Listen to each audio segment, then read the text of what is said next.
Congresso Nacional e no mercado, Lula sofre pressão para indicar o novo ministro da Fazenda. Mas o petista resiste. Diz que só vai anunciar seu ministério depois da diplomação, no próximo dia 12. Depois que eu for diplomado, depois que eu for presidente da República reconhecido e diplomado, aí eu vou começar a escolher o meu ministério. O presidente eleito, no entanto, deu pistas de quem será o nome à frente da economia. O meu ministro da Economia será essa cara do sucesso do meu primeiro mandato. Olha a cara e será o ministro para fazer isso. O primeiro mandato de Lula foi de um forte ajuste fiscal, com Antônio Palocci na Fazenda. 20 anos depois, Fernando Haddad é o mais cotado para o ministério. Mas Lula não vai dar carta branca. Obviamente que o ministério tem autonomia, o ministério tem um monte de coisa, mas quem ganhou as eleições fui eu. E eu, obviamente, que quero ter, sabe, inserção nas decisões políticas e econômicas desse país. Para o seu terceiro mandato, Lula tem um trabalho muito maior do que nas outras vezes em que esteve no Palácio do Planalto. Em nome da governabilidade, o presidente eleito negocia o apoio no Congresso Nacional de MDB, PSD e União Brasil, que querem um espaço na esplanada. Ao mesmo tempo, Lula tem que lidar com a insatisfação de alguns partidos mais à esquerda, que o apoiaram durante as eleições. A CNN apurou que PSOL, PV, Rede e PCdoB cobram mais transparência de Lula a respeito de quais pastas poderiam ocupar. O assunto será discutido na semana que vem, em uma reunião entre os partidos e Lula. Eu, no fundo, já tenho 80% do ministério na cabeça, mas eu não quero construir um ministério para mim, eu quero construir um ministério para as forças políticas que me ajudaram a ganhar as eleições. Se, por um lado, nada foi divulgado sobre os nomes que ocuparão a esplanada dos ministérios, por outro, Lula adiantou quem não vai para lá. É a presidente nacional do PT, Gleisi Hoffmann. Que o fato dela não ser ministra é um reconhecimento da grandeza dela e não uma diminuição do papel dela. Eu disse para a Gleisi que ser presidenta desse partido hoje é tão ou mais importante do que ser qualquer ministro. Vamos à análise. Começo aqui com o Caio Junqueira. Caio, porque você sempre traz uma máxima aqui pra gente, que é fazer frente ampla durante a campanha é muito bom, o difícil é depois. E aí o Lula voltou a dizer, repetir hoje, que quer construir um ministério para as forças políticas que o ajudaram a ganhar as eleições. Caio, qual que é o espaço que hoje tem o PT? O PT está satisfeito? Bom, o PT não está satisfeito, mas isso é natural e talvez mesmo os outros partidos, Carol, também não vão ficar plenamente satisfeitos com o que vão ganhar. Tem uma engenharia política, eu só corrigiria, né? Quem sou eu para corrigir o Lula? Mas ele falou as forças políticas que ajudaram a me eleger, não, mas as que ajudaram que devem ajudar a governar. Ele montou toda essa frente ampla, pensando muito, claro, na eleição, mas também pensando muito em 2023, na governabilidade, porque o cenário é difícil para ele, não em razão de questões ali dentro do Congresso, mas muito pela oposição das ruas, que já está se mostrando ali, tem gente até hoje acampada ali em frente aos quartéis, mas também nas redes sociais. Então é um estado permanente de campanha, né, que devemos entrar, que esse universo digital permite a gente, ele sabe disso. Então ele não quer correr risco, principalmente com isso. E o sinal que ele dá de deixar a Gleisi de fora é muito simbólico, porque a Gleisi é presidente do partido, uma aliada muito importante, mas é a presidente do PT, do partido que venceu, do partido do presidente da República. Então ele deixa bem claro, não, Gleisi, você vem para cá. Não significa que o PT não vai ter espaço, mas que pelo menos a presidente estará fora. Ele não só nega, Felipe, como ele diz, olha, ela precisa estar na presidência porque o partido tem muita divergência, está com muita discussão. Isso reafirma, de fato, essa dificuldade de agradar o PT nesse momento? Pois é, Carol, ele, descartando a Gleisi, precisa exaltá-la em compensação. E ele é muito habilidoso com essa retórica. Então ele mostra ali a importância de ser presidente do PT nesse momento, é que isso de certa forma equivale, eventualmente pode ser até mais importante do que ocupar um ministério, mas a Gleisi, ela é muito representativa daquelas ideias petistas, da beligerância com adversários políticos, então ela é um quadro de partido como se diz lá em Brasília. E nesse momento de frente ampla, de composição, ele precisa acomodar muitos interesses. Você tem esse interesse desses economistas mais liberais que aderiram ali à campanha do Lula no segundo turno e os interesses dos partidos, que a gente vai poder falar, inclusive, na pauta do orçamento secreto, porque o Arthur Lira já prometeu ali para o Lula que vai aprovar a PEC, já pediu para que PP, PL, republicanos, que são partidos da base do Bolsonaro, façam ali uma sondagem interna para ver quantos parlamentares poderiam aprovar. E vai ter essa distribuição de ministérios. Eu acho curioso ele falar isso dessa maneira quase que transparente, de eu vou construir um ministério para os partidos que me apoiaram. E eu não consigo, ao mesmo tempo, ouvir algo assim e não pensar que o ministério deve ser composto para o fim do interesse público. Então, é claro que a nossa expectativa sempre... Eu não digo expectativa porque eu já conheço o funcionamento do toma lá da cá em Brasília. Mas o que seria o correto é você ter quadros ali qualificados tecnicamente para gerir aquela área do país de modo a atender os interesses da população. Mas nesse momento é o toma lá da cá que está acontecendo, inclusive com a ampliação do número de ministérios para poder agradar todo mundo e ter a base no Congresso. E aí, Raquel Landim, entramos no ponto. Não vieram nomes nas declarações hoje de Lula, mas ele trouxe uma série de sinalizações, principalmente no Ministério da Fazenda, quando ele diz, olha, vai ser a cara do sucesso do meu primeiro mandato. E o que foi o primeiro mandato de Lula? Palocci, ou seja, um nome político com nomes técnicos por trás. Hoje, Lula assina embaixo do nome de Haddad? Ele assina embaixo do nome dele, né, Carol? Ele, inclusive, diz isso muito claramente. Probleminha no áudio da Raquel Landim. Vamos já resolver isso daqui a pouquinho. Vou refazer a pergunta, viu, Raquel? Você não escapa. Mas aqui eu ouvi, deu a deixa. Passo para você, Caio. É o Lula que vai ser o ministro? Sem dúvida, né? Eu tenho falado isso também, né? Que o ministro da Fazenda do Lula será o Lula. Hoje ele reforça essa ideia.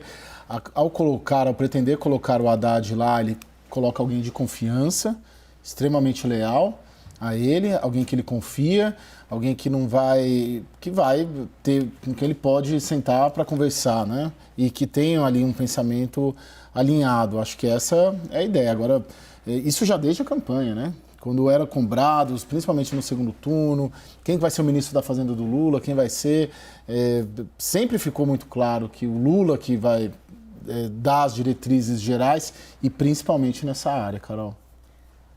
Há pouco, Felipe, você falava, negociação do toma lá da cá. Quem é que está perdendo nisso, hein?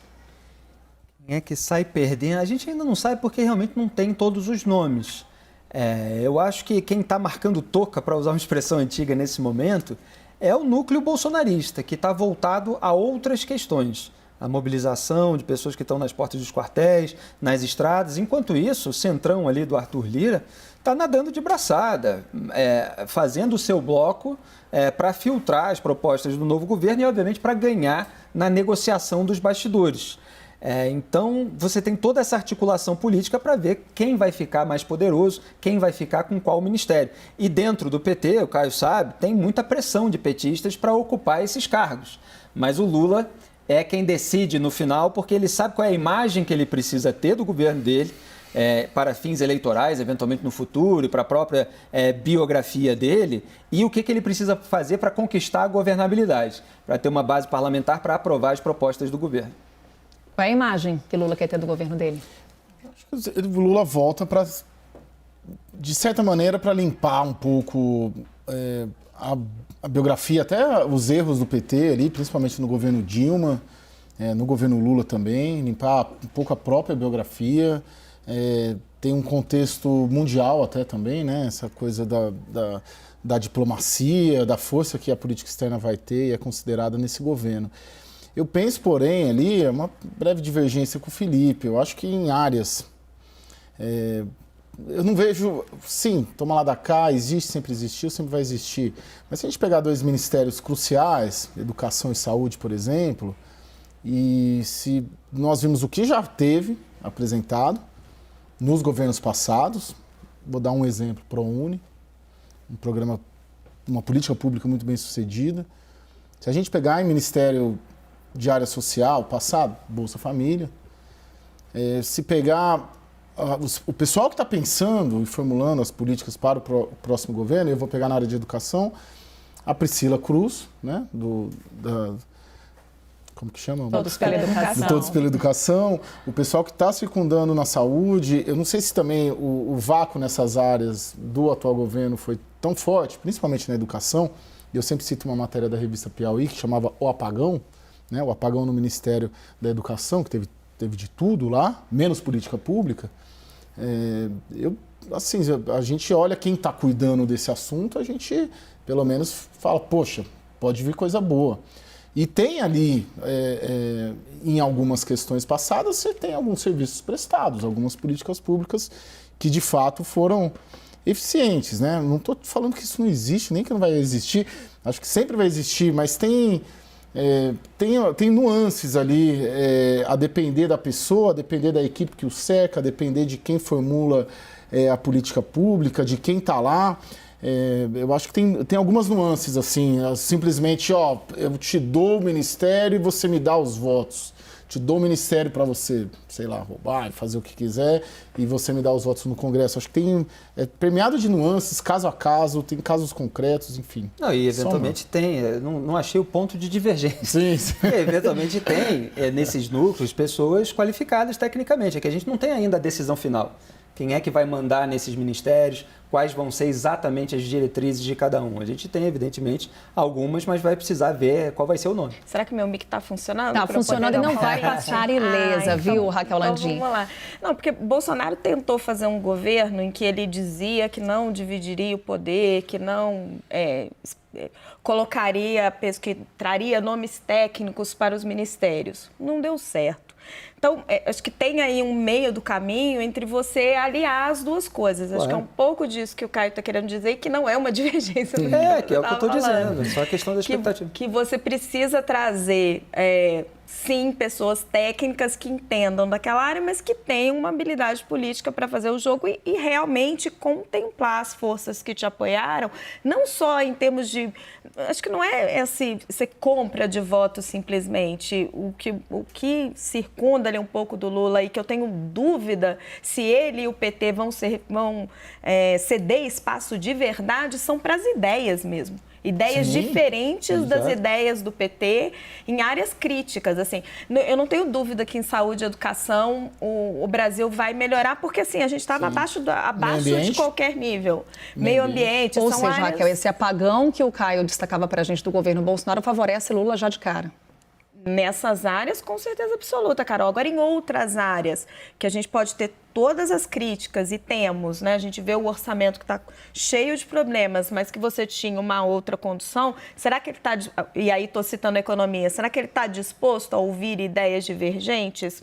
Ainda não deu para entender. E aí, voltando à pergunta que você tinha feito para mim, que eu não consegui responder por causa do áudio, ele deixou muito claro que quem vai tomar as decisões, as grandes decisões de política econômica do país, é ele.